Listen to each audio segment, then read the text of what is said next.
Aloha everyone, and welcome to the Planet Grom, where we aim to show people the world around them with videos, answering questions, and seeing sights on motorcycles. And in this episode, we're talking about pineapples. Did you know that pineapples were named because someone in the past looked at them and thought they looked like pine cones? Pineapples, pine cones. Talk about privilege and going with what you know. Pineapples grow from the ground, basically like a flower, and are huge, but someone came along and thought this spiky fruit reminded them an awful lot of these seed pods from pine trees back wherever it is that they were from. But then they decided to play it safe and add the word apple, acknowledging that yes, they're actually fruit. But still, the naming individual saw enough similarities between this plant on the ground that grows a fruit and a seed pod that falls from a full-blown tree to name one after the other. And hey, did you also know that pineapples aren't originally from Hawaii? They're actually from South America, somewhere between Brazil and Paraguay. And Hawaii isn't even a leading grower of pineapple in the world. That title is actually held by Costa Rica, Brazil, and the Philippines.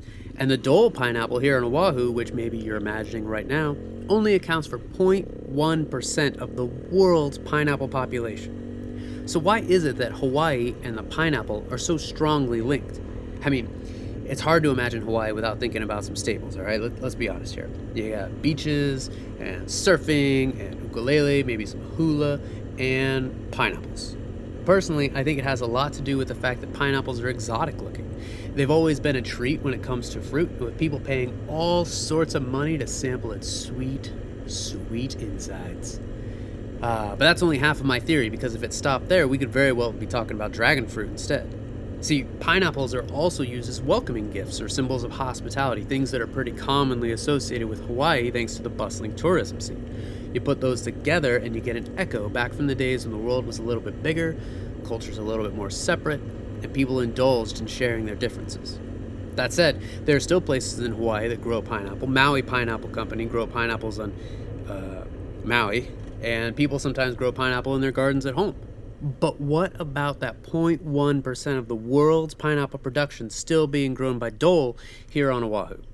That's actually what we're going to see today with my bud, Darth Dan. He's on an FZ07 today, and not only is he a rider, but he's also one of the most active Ghostbusters that has helped more than a few people build their proton packs here on the island. He's a great guy. I'm stoked to be out here with him. Anywho, where was I? Oh yeah.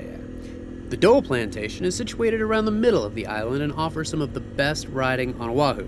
Currently, there's a ton of construction on the south side of the island as a rail is being built, so traffic is bad, the roads are being torn up, the lanes disappear with little notice, and, Hawaii is one of those weird places where everything is close mile-wise, but far away time-wise, and this is not helping. But once you get away from the construction on High 99, things get a lot smoother and a whole lot better looking. When I imagine Hawaii, I imagine a lot more of a rural atmosphere where people are a little more easygoing and time is slow. But on Oahu, this isn't always the case, unfortunately. The towns have been growing into each other for decades, and between real estate prospectors building or renovating homes and businesses moving in to satisfy the needs of the new homeowners, the space here is only getting more cramped.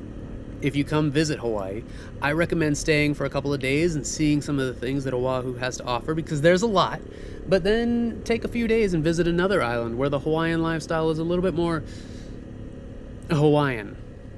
Anywho, 99 is a bit of a compromise between the agrarian atmosphere that looks so great to me, that untouched Hawaii look, while still being connected to towns along the way, and it's a good way to get through the island without being away from creature comforts for too long.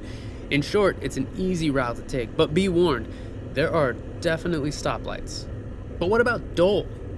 The Dole plantation is kind of like a Disney attraction, in that it's real, but it's real in a way that doesn't hold up very well upon closer examination.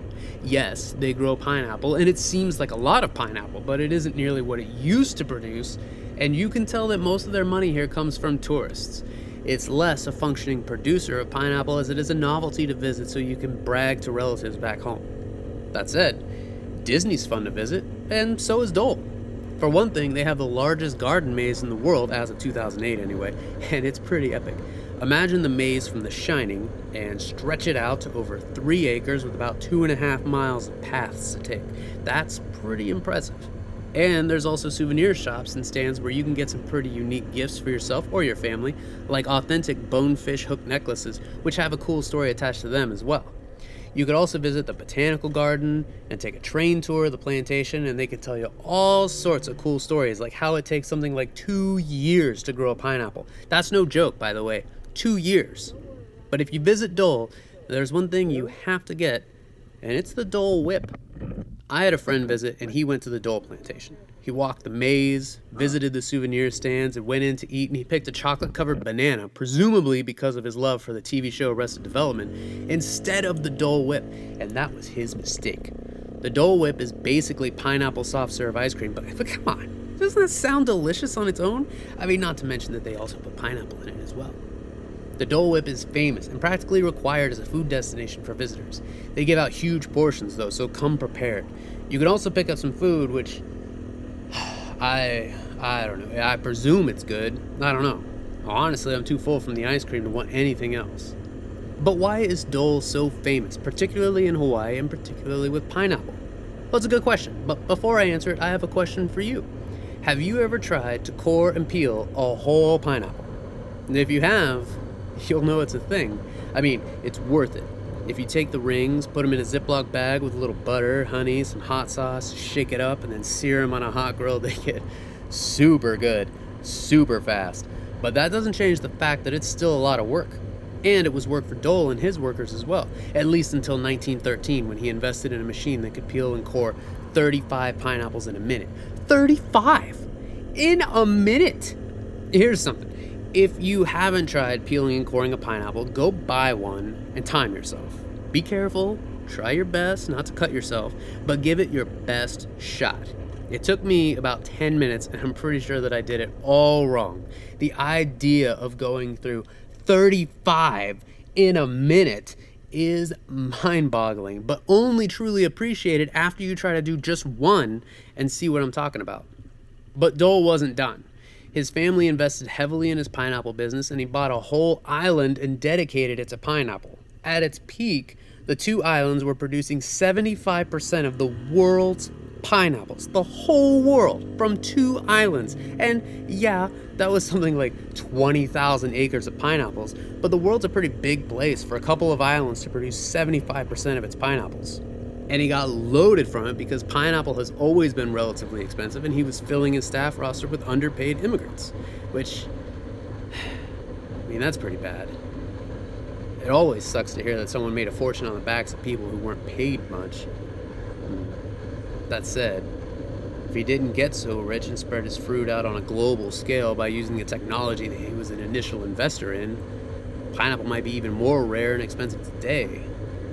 And that wouldn't be good either. It couldn't really last, though.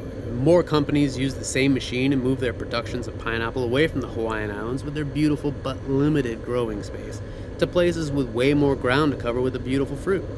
And that brings us to today. The pineapple business, as it was, is no longer, and the remnants are packaged as a bit of novelty for visitors. Still, there are definitely worse things to do and eat when you're on the island, and it's still a unique experience to bring back home whenever you leave. And getting here is a fun trip too, with beautiful scenery and the calm High 99 leading you most of the way. So that's the short version of the history of pineapples in Hawaii. I hope you enjoyed it, and if you have any questions about Hawaii, feel free to leave them in the comments. Until next time, mahalo nui loa.